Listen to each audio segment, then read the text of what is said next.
Hello students, welcome to magnet brains Hindi medium. मैं प्रज्ञा गुप्ता, आपकी अपनी हिंदी टीचर, आज आपके लिए लेकर आई हूँ अपना अगला खंड, जिसमें हम पढ़ेंगे बहता पानी निर्मला के प्रश्न और उत्तर। पाठ का सार, कवि परिचय, शब्दार्थ हम पढ़ चुके हैं और मुझे आशा ही नहीं पूरा विश्वास है कि आप उसका दोहराव कर रहे होंगे और वो आपको बहुत ही अच्छे से समझ में आ गया होगा, क्योंकि उसको अच्छे से समझने के कारण आप ये प्रश्न और उत्तर फटाफट कर लेंगे, है ना। तो शुरू करते हैं। अभ्यास, जो कि आपकी पाठ्य पुस्तक से संबंधित है। सबसे पहले है कुछ करने के लिए। आप बच्चों के लिए पेंसिल उठाइए, पेन उठाइए और अभ्यास को करना शुरू करते हैं। यदि आपने बस, रेलगाड़ी स्लैश इसका मतलब होता है या, है ना, बस या रेलगाड़ी से कोई यात्रा की हो तो यात्रा में लिए गए टिकट पर दी गई जानकारी और निर्देश को लिखिए। कभी भी आप जब कहीं जाते हैं तो आप या तो डायरेक्ट रिजर्वेशन कराएं, टिकट लें, या फिर आप ऑनलाइन बुकिंग कराते हैं तो कहीं ना कहीं आपको एक सॉफ्ट कॉपी, हार्ड कॉपी में टिकट तो ज़रूर मिलता है। टिकट के बिना की गई यात्रा अवैध होती है, कानूनन जुर्माना या गुनाह होता है वो।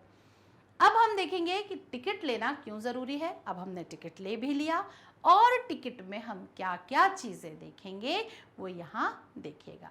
संकेत, रेलगाड़ी की टिकट पर दी गई जानकारियां जो होती हैं वो इस प्रकार होती हैं। सबसे पहले पीएनआर नंबर, यानी ट्रेन का नंबर होता है। जैसे कार वगैरह पे आप नंबर देखते हैं तो वैसे ये ट्रेन का नंबर होता है जो रेलवे विभाग के द्वारा दिया गया होता है। गाड़ी नंबर, यानी स्पेशली जिस गाड़ी में आप बैठे हैं ट्रेन में उसका क्या नंबर है। तिथि, आप किस दिन यात्रा करने वाले हैं।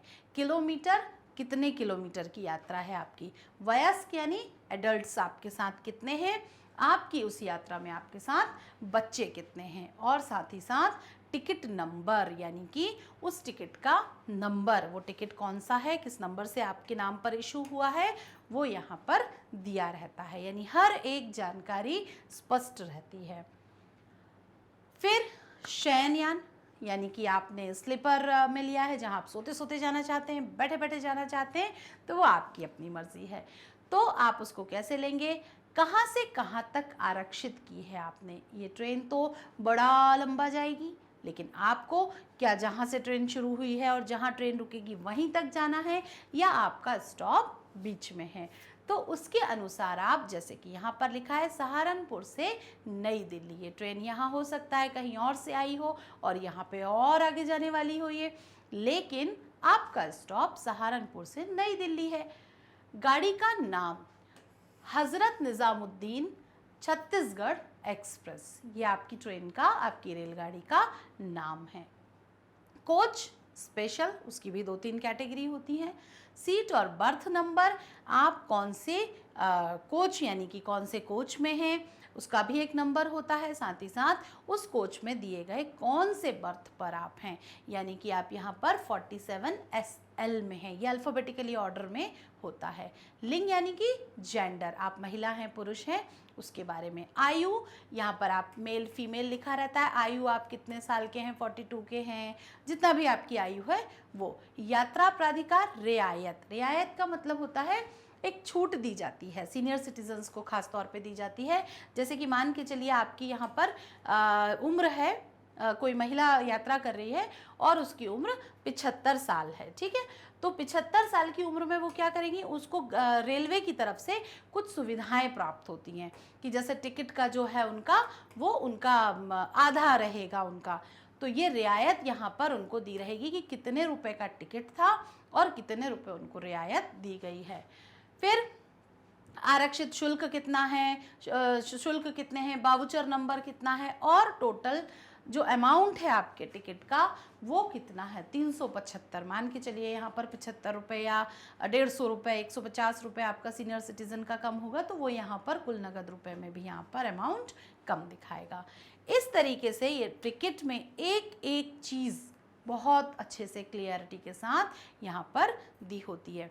गाड़ी खुलने की तिथि, यानी कि गाड़ी कितने बजे निकलेगी, पहले डेट दिनांक दी रहती है कि 21 दिसंबर को 2017 में ये गाड़ी, ये पुराना एक पिक्चर है इसलिए ये डेट यहाँ पर है।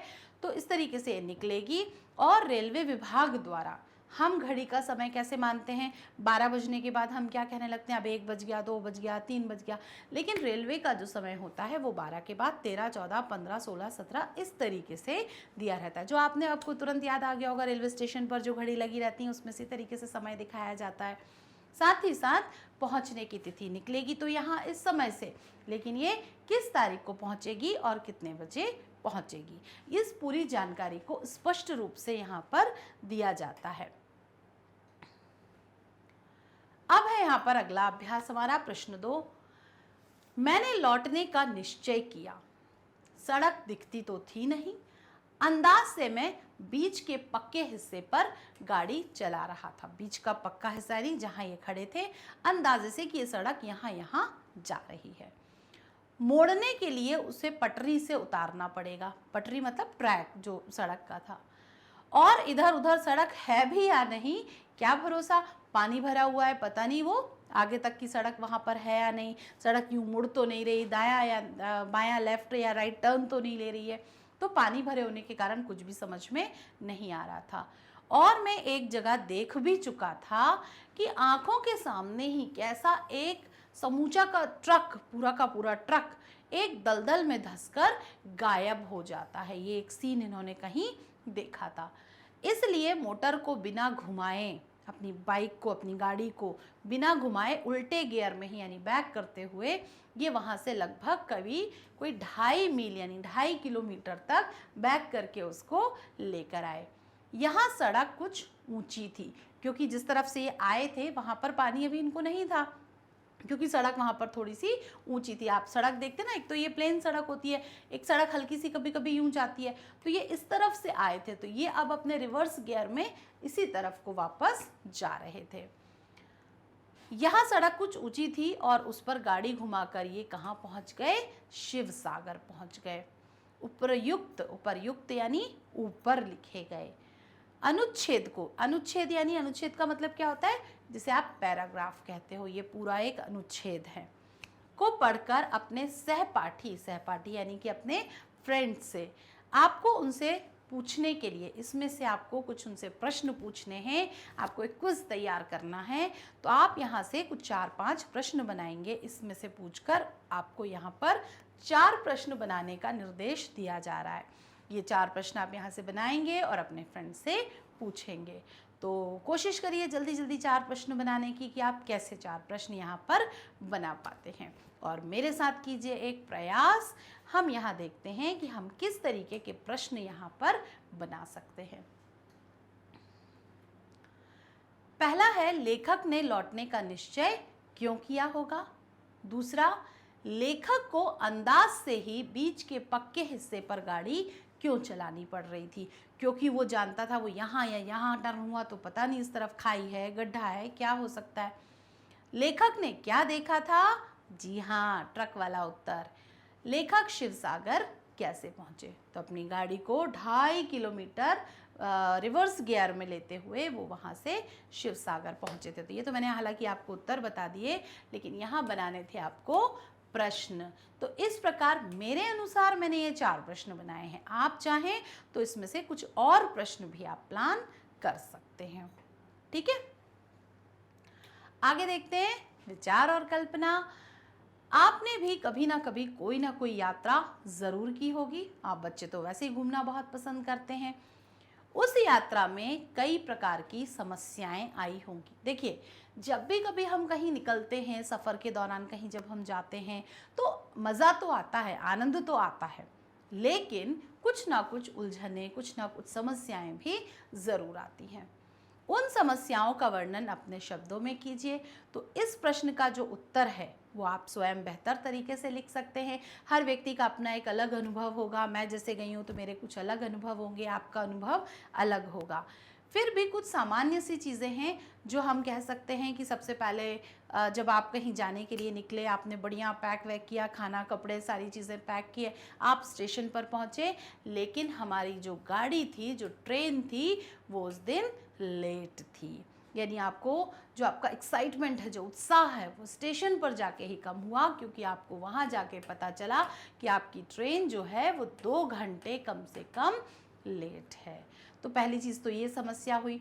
दूसरी समस्या आई कि मान के चलिए आप ट्रेन में खाना खाने का प्लान करके गए कि आप ट्रेन में ही आज रात का डिनर या लंच जो है वो आप ट्रेन में ही लेने वाले हैं, लेकिन वो आपके मन मुताबिक नहीं मिला। अगर आप वेजिटेरियन हैं तो वो नॉन वेज वाला आपको प्रोवाइड कर दिया गया, नॉन वेजिटेरियन है तो आपने जो ऑर्डर किया था वो आपको नहीं मिला, या फिर वो बेस्वाद था, जैसा आपने सोचा था वैसा नहीं था, तो आपका मन और पेट दोनों नहीं भरा। तो खाने से संबंधित, खाने वगैरह से संबंधित प्रॉब्लम हो सकती है आपको। साथ ही साथ वैसे तो हम काफ़ी सारा पानी लेके चलते हैं, लेकिन कई बार दूर तक का सफ़र होता है, कितना सारा वाटर स्टॉक करेंगे हम, तो ट्रेन में आपको पानी की समस्या भी हो सकती है। फिर ट्रेन की बीच बीच में कुछ उलझने, कई बार ट्रेन आउटर पर बहुत देर तक रुकी रहती है, तो उस तरीके की उलझन आपको हुई। फिर जहाँ आप पहुँचे, हो सकता है वहाँ पर आपने जो बुकिंग कराई थी या बुकिंग नहीं हो पाई थी, उस तरीके की आपको कुछ समस्याएं आ सकती हैं कि जिस होटल में आपको रुकना था, बड़ी तारीफ सुन रखी थी आपने, लेकिन वहाँ आपको कमरा नहीं मिला। तो इस तरीके की बहुत सारी समस्याएं हो सकती हैं। मान के चलिए ये यात्रा आपने ठंड के दिनों में की है तो आपको हीटर वाला रूम नहीं मिला, गर्मी के दिनों में की है तो एसी वाला रूम नहीं मिला। तो इस तरीके से बहुत सारी छोटी बड़ी समस्याएं आपको एक यात्रा के दौरान हो सकती हैं, लेकिन इन यात्राओं से, इन परेशानियों से यात्रा के दौरान घबराना नहीं है, क्योंकि हमने इस पाठ में यही तो सीखा है कि अगर आप इन समस्याओं को देखते हुए रुक गए तो वो जीवन बेकार है। यानी चलते रहिए, चलते रहिए, चलते रहिए और नए नए नए नए अनुभव इकट्ठे करते रहिए, क्योंकि जब तक आप अपने घर से नहीं निकलेंगे, समस्याओं से डरते रहेंगे, कहीं जाएंगे नहीं, तो जीवन में आपको नए नए अनुभव प्राप्त नहीं होंगे। आगे की तरफ चलते हैं। 8 घंटा उस स्वर्ग नसैनी पर, यानी कि हमारे जो लेखक हैं वो नाव से जब यात्रा कर रहे थे, ये वहाँ का वर्णन है। 8 घंटा उस स्वर्ग नसैनी पर बैठे बैठे, स्वर्ग नसैनी क्यों कहा गया है उसको यहाँ पर, क्योंकि जब हम महाभारत के काल में चलते हैं तो स्वर्ग नसैनी कहा, किसे कहा है, जो स्वर्ग तक ले जाने वाली सीढ़ियाँ होती थी। अब यहाँ पर उस स्वर्ग नसैनी उनको उस क्यों कहा गया है, क्योंकि जिस नदी पर बैठे थे, चारों तरफ पानी था, नदी गहरी थी, बाढ़ आई हुई थी, चारों तरफ लबालब पानी पानी दिख रहा था, तो हो सकता है वो जो नाव थी या जो वो पटिया जिस पर बैठ के, तख्त पर बैठकर जिस पर वो जा रहे थे, वो डूब जाता और डूबने से इनका मिलन स्वर्ग में ईश्वर के साथ हो जाता। तो ये उसी साधन से, जिससे ये रास्ता पार करने वाले थे, उस साधन से ये सीधे कहाँ पहुँच जाते, स्वर्ग पहुँच जाते। तो इसीलिए इन्होंने इसको स्वर्ग नसैनी कहा है। उस पर बैठे बैठे असमिया, हिंदी, बंगला की खिचड़ी, खिचड़ी मतलब बातों का मिश्रण, जिस प्रकार खिचड़ी बनती है उसी प्रकार यहाँ पर ये भाषाओं की खिचड़ी की बात हो रही है। खिचड़ी में लोगों को बताता रहा कि क्या करें इस परिस्थितियों में, लेखक के मन में क्या क्या भाव उत्पन्न हो रहे थे। ये वहाँ पर जब बैठे थे तो इनके मन में क्या क्या चीज़ें चल रही थी। स्वयं को उनके स्थान पर रखते हुए, यानी आप फील करिए, महसूस करिए कि आप उस तख्त पर बैठकर नदी को जो पार कर रहे हैं और आप उस समय क्या क्या महसूस कर रहे होंगे। तो जाहिर सी बात है कोई बहुत सकारात्मक पॉजिटिव सा विचार तो नहीं आ रहा होगा, क्योंकि जब भी हम मुसीबत को अपने आसपास देखते हैं, सबसे पहला हमारा दिमाग जो कि सकारात्मक सोचना चाहिए वो नकारात्मक सोचने लगता है। तो यहाँ पर लेखक ने भी क्या फिजूल की बातें सोचना शुरू की।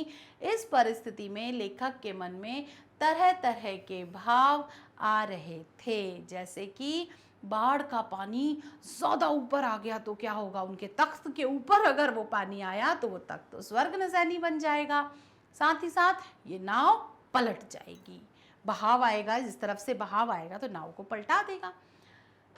क्या होगा, फिर उनके दिमाग में आया, अगर नाव पलट गई, बारिश का पानी पूरा का पूरा नाव को डुबा ले गया, स्वर्ग नसैनी से मैं ऊपर पहुंच गया तो क्या होगा, क्या मैं अपने घर सुरक्षित लौट पाऊंगा, ये उनके दिमाग में आ गया। मोटरसाइकिल अगर आधे रास्ते में खराब हो गई तो क्या होगा, यानी उनके दिमाग में तरह तरह के नकारात्मक विचार चल रहे थे। नकारात्मक विचार क्यों चल रहे थे, क्योंकि बचाव का कोई रास्ता समझ में नहीं आ रहा था, चारों तरफ पानी ही पानी देखकर इनको सिर्फ ऐसे बुरे ख्याल आ रहे थे। आगे बढ़ते हैं। यात्रा वृत्त से। यात्रा वृत्त यानी कि किसी स्थान पर की गई कोई यात्रा है, और वृत्त यानी उससे संबंधित जो अनुभव वहाँ पर लेखक को हुए हैं, उनसे हम यहाँ पर जुड़े प्रश्नों के उत्तर करेंगे। पहला प्रश्न है, लेखक ने यात्रा के करने के कितने प्रकार बताए हैं। तो प्रश्न यहीं से शुरू हो जाता है, लेखक ने यात्रा करने के कितने प्रकार बताए हैं और उन्होंने किस प्रकार की यात्रा की। सबसे पहले आपको उन दोनों प्रकार के बारे में लिखना है जो पाठ में चर्चा की गई है जिनके बारे में, और साथ ही साथ ये भी बताना है कि उन दोनों में से लेखक ने कौन से यात्रा की। तो लेखक ने यात्रा करने के 2 तरीके बताए हैं, याद आ गए होंगे। पहला बताकर प्लानिंग के साथ, और दूसरा बताना कहीं और लेकिन जाना कहीं और। एक तरीका तो ये है कि आप पहले से ही यात्रा से संबंधित पूरी योजना बना लें, जैसे कि टूर एजेंट्स के माध्यम से आजकल हम बनवाते हैं, अपना 7 दिन का या 8 दिन का या 10 दिन का टूर प्लान करवा लेते हैं। तो एक तो सबसे अच्छा तरीका है वो, जिससे हम उलझनों से भी बचे रहते हैं। लेकिन दूसरा तरीका लेखक ने यहाँ पर बताया है कि आप योजना तो कहीं और की बनाएं, लेकिन चले कहीं और जाएं। तो लेखक ने किस प्रकार की यात्रा की? तो लेखक ने दूसरी प्रकार की यात्रा की। उन्होंने क्या बताया था कि मैं कहीं और जा रहा हूँ, तैयारी कहीं और की कर रहा हूँ, लेकिन वो पहुँच कहीं और गए थे। तो इस प्रकार आप उत्तर लिख सकते हैं। लेखक ने किन स्थानों की यात्रा की? ये इन्होंने सोनारी, ये पाठ हमने इस शब्द का प्रयोग कई बार पाठ में देखा है, और साथ ही साथ शिव सागर की यात्रा इन्होंने की थी। लेखक ने अपनी यात्रा में, प्रश्न 3, किस प्रकार की कठिनाइयों का सामना किया था।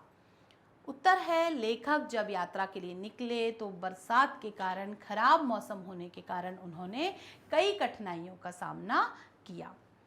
जैसे कि खराब मौसम तो खराब था, साथ ही साथ रास्ता खराब था, मौसम खराब, रास्ता खराब, साथ ही साथ पूरी की पूरी जो सड़कें थी वो बारिश के पानी से, बाढ़ के पानी से डूब गई थी। तो जब रास्ता ही नहीं दिखेगा तो सफ़र कैसे होगा? ना आगे बढ़ने का रास्ता था और ना ही पीछे लौटा जा सकता था। वो तो लेखक का किस्मत अच्छी थी, भाग्य अच्छा था कि वो जिस स्थान पर, जिस तरफ से जा रहे थे वो कुछ ऊंचाई पर था, तो वो रिवर्स गियर लगाकर वापस आ गए। लेकिन हर बार हर चीज़ एक साथ एक जैसी नहीं हो सकती है, तो ना तो उन्हें आगे बढ़ने का रास्ता मिल रहा था और ना ही उन्हें पीछे आने का रास्ता मिल रहा था। तो ये इस तरीके की मुसीबतें उनके सामने आई थी। अगला प्रश्न है चौथा, वास्तव में जितनी यात्राएं स्थूल पैरों से करता हूँ। स्थूल पैरों से मतलब वास्तविक यात्राएं, जहाँ हम जाते हैं वास्तव में, टिकट लेकर, तैयारी लेकर, बैग लेकर और सारा अपना लगेज, अपना सामान लेकर जाते हैं, वो होती हैं स्थूल यात्राएं, यानी वास्तव में फिजिकली की गई यात्राएं। और दूसरा है कल्पना के चरणों से। कल्पना यानी कि इमेजिनरी, सोचने में, ख्यालों में। जैसे इस समय ख्यालों में मैं आपसे कहूँ चलो हम अमेरिका चलते हैं, चलो हम जापान चलते हैं, तो आपका मन फट से वहाँ पहुँच जाएगा। लेकिन फिजिकली हम कहाँ हैं? अपने अपने शहरों में। तो इस वाक्य से लेखक का क्या अभिप्राय है? अभिप्राय का मतलब है मीनिंग, क्या इस बात से आप समझते हैं। तो जैसा मैंने अभी आपको समझाया, तो आधा उत्तर तो आपको एकदम स्पष्ट हो गया होगा कि लेखक देश विदेश के भ्रमण के शौकीन थे। हीरानंद सच्चिदानंद वात्स्यायन अज्ञेय जो हैं वो घुमक्कड़ शास्त्र के कवि और लेखक कहलाते हैं। उन्हें घूमना बड़ा पसंद है, वो नई नई जगहों पर जाते हैं, घूमते हैं और वहाँ नई नई खोज करके उनसे संबंधित रचनाएं लिखा करते हैं। तो यहाँ पर भी है, लेखक देश विदेश के भ्रमण के शौकीन थे। इन्हें बड़ा मज़ा आता था, यहाँ वहाँ देश विदेश में घूमते रहने का बड़ा इनका शौक था। यात्रा प्रेमी थे, उन्हें यात्रा करना अच्छा लगता था, तो यात्रा प्रेमी जान पड़ते हैं। स्थूल पैरों से यात्रा करने से उनका तात्पर्य उन स्थानों से है जहाँ पर वो फिजिकली गए हैं, यानी अपने शरीर के साथ वास्तव में सामान और चीज़ों की तैयारी करने के बाद गए हैं। लेकिन जिन स्थानों की यात्राएं उन्होंने की, कुछ ऐसी यात्राएं भी की जो कि उन्होंने कल्पनाओं से की, जैसे कि अभी हम जापान और अमेरिका घूमे, ठीक है। तो वैसी ही यात्रा इन्होंने जो की हैं उन्हें क्या कहा है? कल्पनाओं के चरणों की यात्रा का है। यानी एक तो वास्तविक चरणों की यात्रा है, यानी सच में जाना, और दूसरा है कल्पना के चरण, जहाँ पर सिर्फ हम अपनी सोच से चले जाते हैं। तो वो तो बहुत आसान है, बिना खर्चे बिना समस्याओं का काम है। तो हम कभी कभी अपनी जो स्थूल पैरों की यात्राएं हैं उनके साथ साथ घर में बैठे कल्पनाओं की यात्राएं भी कर सकते हैं। ठीक है, तो दोनों चीज़ें आपको क्लियर हो गई होंगी कि क्या अर्थ है दोनों शब्दों का। प्रश्न 5 है, एक कील की वजह से राज्य खो जाता है। ये इस पाठ में जो ये पंक्ति कही गई है ये बहुत आसान है। अगर आप थोड़ा सा एक बार इसको समझ लेंगे अच्छे तरीके से तो ये उत्तर लिखते समय आपको बड़े आसान लगेगी। एक कील की वजह से राज्य खो जाता है। कहावत को लेखक ने किस संदर्भ में कहा है? ये क्या है? एक कहावत है, मुहावरे से अलग कहावत है। यानी कहावत क्या होती है? जो वास्तव में कभी कोई घटना घटी हो उसके आधार पर फिर उसको सोच मान ली जाती है और पीढ़ी दर पीढ़ी फिर उसको चलाया जाता है, तो वो है यहाँ पर कहावत। एक कील की वजह से राज्य खो जाता है। कील आप समझते हैं ना, छोटी सी एक कील जो नेल जिसे हम कहते हैं। यदि अंग्रेजी की इस कहावत की व्याख्या की जाए, ये एक इंग्लिश में है, ये जो कहावत है ये वास्तविक रूप इसका इंग्लिश में है, लेकिन अगर हम इसको हिंदी में इसकी व्याख्या यानी कि इसका अर्थ बताएं तो क्या होगा? इस प्रकार राज्य खोने की बात समझ में आएगी। अब राज्य कैसे खोया सुनिए। घोड़ा देखा है, युद्ध के समय घोड़ा प्रयोग किया जाता है। राजा महाराजा घोड़ों पर बैठकर पहले युद्ध किया करते थे। घोड़े की गले में बंधी रहती है, उसको कंट्रोल करने के लिए वो जो नाल लगी रहती है, उसकी जो एक पट्टा टाइप का डला रहता है, जिसकी नोज के गले, नाक से लेके गले तक उसको लगा रहता है, जिसको खींचने से वो चलता है और साथ में कंट्रोल होता है। तो अगर उस नाल में जो कील लगी है वो कील डिस्टर्ब हो जाएगी, वो कील लूज हो गई या टाइट हो गई, तो उससे क्या होगा? घोड़े की गति पर अंतर आएगा। तो जब उस कील की वजह से, ध्यान दीजिएगा, कील की वजह से उसकी नाल डिस्टर्ब हुई, नाल की वजह से घोड़ा डिस्टर्ब हुआ, भाई वो अनमना हो जाएगा ना। जब अगर बहुत टाइट या लूज उसको लगेगा तो वो अपना उतना अच्छा परफॉर्मेंस, अपनी उतना अच्छा प्रदर्शन नहीं कर पाएगा। घोड़े के कारण अब घोड़ा डिस्टर्ब हुआ, पहले कील की वजह से नाल डिस्टर्ब हुई, नाल की वजह से घोड़ा डिस्टर्ब हो गया। अब घोड़ा डिस्टर्ब हुआ तो घोड़े के कारण लड़ाई डिस्टर्ब हो गई। भाई जितनी तेज गति से उसको दौड़ना था या कहीं रुकना था या उसको ऊंचा उठना था, डराना था किसी को, वो सब चीज़ें वो घोड़ा नहीं कर पाया। उस घोड़े पर के डिस्टर्ब होने के कारण, उस घोड़े में दिक्कतें होने के कारण क्या हुआ? वो जो लड़ाई थी, राजा जो सोच कर आया था कि आज तो मैं जीत के ही जाऊंगा ये वाला युद्ध, तो वो लड़ाई डिस्टर्ब हो गई, उस लड़ाई में समस्या हो गई। राजा तो लड़ना चाहता था लेकिन घोड़े ने साथ नहीं दिया, तो क्या हुआ? घोड़े के कारण लड़ाई डिस्टर्ब हुई। और जब वो लड़ाई डिस्टर्ब हुई, बाई चांस राजा हार गया, तो क्या हुआ? उसे अपने राज्य से हाथ धोना पड़ा। तो अब आपको समझ में आया कि एक छोटी सी नन्ही सी कील की वजह से क्या क्या समस्याएं हो सकती हैं। तो लेखक ने ये बात इस संदर्भ में, अब लेखक ने हमें ये बात क्यों बताई? ये तो एक अंग्रेजी कहावत थी, राज्य की, कील की, घोड़े की, तो इस पाठ में हमें इसकी क्या आवश्यकता थी? लेकिन ये पाठ आपको ये बात इस संदर्भ में बताई गई है कि एक दांत मांजने का ब्रश, लेखक को ये सारी समस्याएं क्यों हुई? क्योंकि उन्हें एक दांत मांजने का ब्रश यानी कि टूथ ब्रश और मोटर की एक मामूली सी छोटी सी स्क्रू टाइप की ढिबरी लेने के लिए वो गए थे, और अगर वो वहाँ टाइम पर जाते, टाइम पर लौटते तो शायद ये मुसीबत नहीं होती। लेकिन उनको इन दोनों ही कामों को करने के कारण क्या हुआ? 3 घंटे की वहाँ पर उनको देर हो गई। अगर वो समय से पहले आ जाते तो वो अपने जो घर या जो रूम में वो रह रहे हैं वहाँ पर वो आराम से रुक जाते, लेकिन 3 घंटे की उन्हें उस सामान लेने में जो देर हुई उसके कारण वे बाढ़ जैसी मुसीबत में फंस गए। अगर वो इन दोनों सामानों को लेना थोड़ा सा टाल देते कि चलो आज काम चल रहा है फिर कभी ले लूँगा, तो शायद वो इस मुसीबत में नहीं पड़ते, है ना। लेकिन वो उन्होंने जो थोड़ा सा सोचा कि चलो आज ही खरीद लेता हूँ, उसके कारण 3 घंटे की देर हुई, और उस 3 घंटे की देर के कारण वे बाढ़ में, मुसीबत में फंस गए। यानी एक के बाद दूसरी वजह उनको मिलती गई। ठीक है, आगे बढ़ते हैं। यात्रा करने में हमें नक्शा किस प्रकार सहायता करता है? नक्शा यानी होता है इंग्लिश में जिसे आप कहते हैं मैप। तो नक्शा क्या काम करता है? तो भाई आजकल तो गूगल मैप का ज़माना है, कहीं भी जाने के लिए पहले हम रास्ते में रुक रुक के एड्रेस पूछते जाते थे कि भाई ये स्थान कहाँ पर है, ये बिल्डिंग कहाँ पर है। लेकिन अब हम क्या करते हैं, अपने जो भी हम जिस साधन से जा रहे हैं हम गूगल मैप को ऑन करते हैं, अपनी करंट लोकेशन डालते हैं, साथ ही जहाँ हमें पहुँचना है वहाँ की लोकेशन डालते हैं और रास्ता बिना किसी से पूछे बेहद आसान हो जाता है। तो यहाँ पर आपको यही उत्तर लिखना है कि यात्रा करने में नक्शा किस प्रकार हमारी सहायता करता है। तो नक्शे से यात्रा करने में हमें काफ़ी सहूलियत मिल जाती है। पहले ये नक्शा जो है ये फिजिकली एक पेपर पे जो नक्शा बना रहता था उसकी बात हो रही है, लेकिन अब आप जिस आधुनिक समय में हैं वहाँ पर तो आप सबके मोबाइल में जीपीआरएस ट्रैकर होता है, मोबाइल होता है, गूगल मैप होता है।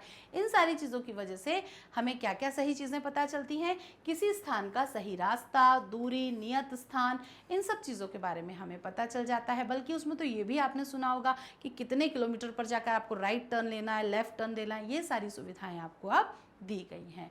तो नक्शा इस प्रकार हमारी सहायता करता है।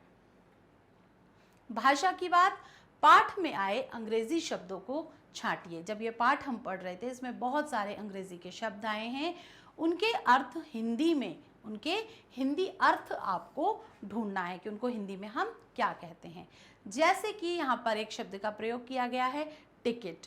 तो टिकट का मतलब होता है अधिकार पत्र, यानी जब आपने किसी जगह पर यात्रा पर जाने के लिए टिकट ले लिया है तो आपने उस चीज़ का अधिकार ले लिया है कि इस सीट पर, इस बर्थ पर मैं बैठूंगा। तो वहाँ पर कोई लड़ाई झगड़ा है, कोई ऐसी चीज़ नहीं होती, क्योंकि सबके पास अपना अपना टिकट होता है, तो एक व्यवस्था बनी रहती है और हम आराम से यात्रा कर पाते हैं। और आपने वो भी देखा होगा जब कोई बिना टिकट के यात्रा करता है तो या तो टीसी उसको पकड़ के ले जाता है या फिर उसको बैठने तक की जगह नहीं मिलती है ना। तो टिकट का मतलब क्या हुआ, अधिकार पत्र। दूसरा शब्द है होटल। होटल का अर्थ क्या होता है, जहाँ पर भोजनालय या विश्रामालय, जहाँ पर आप रुक सकते हैं, खाना वगैरह खा सकते हैं, उस स्थान को यहाँ होटल कहा गया है। सीजन यानी होता है मौसम। ब्रश, दातून, ब्रश जो टूथब्रश आप इस्तेमाल करते हैं। रिजर्व यानी आरक्षित, रिजर्व शब्द से ही बना है रिजर्वेशन। जब भी आप कहीं यात्रा करते हैं तो मम्मी पापा के बीच में आपने बात सुनी होगी ना, रिजर्वेशन करा लिया क्या, तो उसे हिंदी में कहते हैं हम आरक्षित या आरक्षण। मोटर यानी यंत्र, किसी चीज़ की मशीनरी। सीट यानी बैठने का स्थान और बर्थ यानी सोने का स्थान। तो दिन में जब हम कभी यात्रा करते हैं तो हम जब बैठना होता है तो हम उसे सीट कहते हैं, और जब वो सोने लायक हो जाती है, जब आपके सोने का समय हो जाता है तो आप उसको ओपन करके जो खोलते हैं तो वो बर्थ बन जाती है। तो इस तरीके से ये कुछ शब्द हैं जिनके अर्थ यहाँ पर दिए हुए हैं। अगला अभ्यास है, एक कील की वजह से सारा राज्य खो जाता है। यह एक ऐसी कहावत है।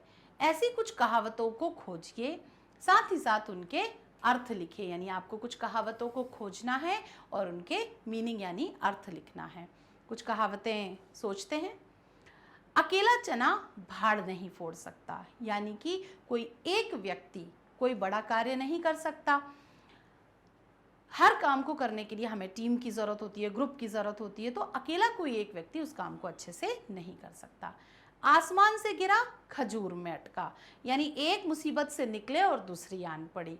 तो यह है आसमान से गिरा और खजूर में अटका। इसके बाद है सूरदास की काली कमली चढ़ो न दूजो रंग, यानी कि जिनकी आदतें बहुत स्थायी पक्की हो जाती हैं, फिर उन्हें कितना भी समझा लो, कितना भी गाइड कर लो, मोटिवेट कर लो, वो नहीं बदलते।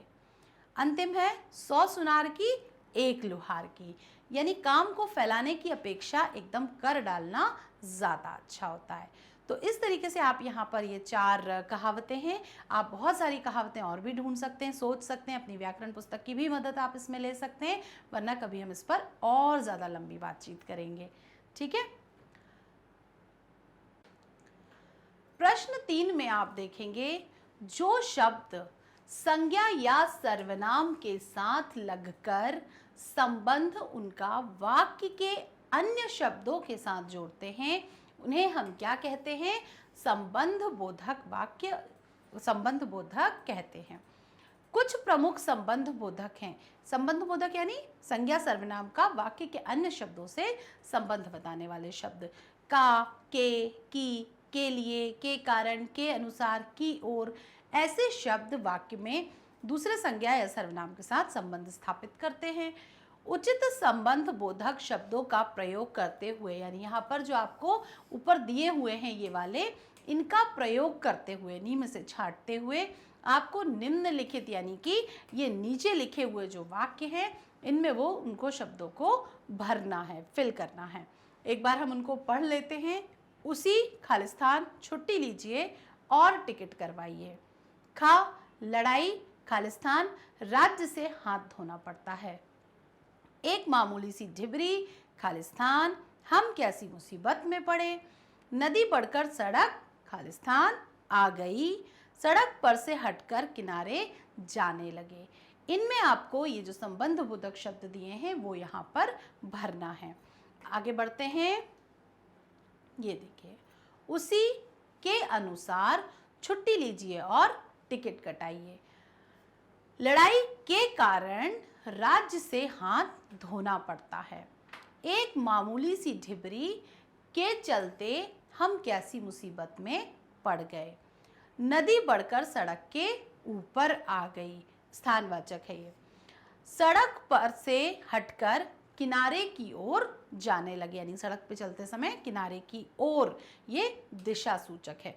तो ये दिशा सूचक, कारण बताने वाले, इस तरीके के अलग अलग संबंध बोधक शब्द यहाँ पर दिए हुए हैं। तो इस प्रकार आप इनके अभ्यासों को कर सकते हैं। बहुत सारे उदाहरण हैं जिन्हें हम अभ्यास करते चलेंगे।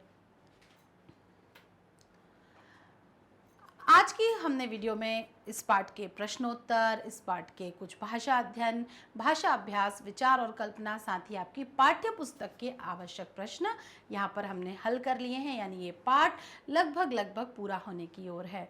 तो आपका ज़रूरी काम यह है कि आप इसका दोहराव करते रहें, पुराने वीडियोस को भी देखते रहें और ये सारा अपनी पाठ्य पुस्तक में से इस पाठ का वाचन बार बार करते हुए इनका अभ्यास करते रहें। कोई भी समस्या, कोई भी डाउट, संदेह होने पर आप कमेंट बॉक्स में पूछ सकते हैं।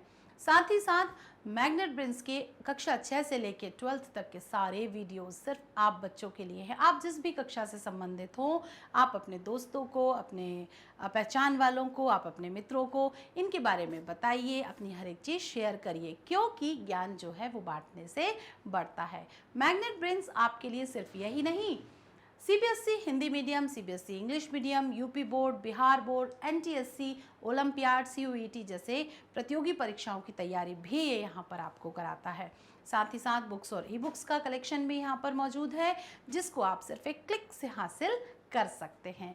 साथ ही साथ आप हमसे जुड़ सकते हैं फेसबुक, इंस्टाग्राम, ट्विटर और टेलीग्राम से। तो देखते रहिए मैग्नेट ब्रेन्स के वीडियोस और अपने ज्ञान को बढ़ाते रहिए। Thank you so much. मिलते हैं अगले वीडियो में, तब तक के लिए बाय बाय।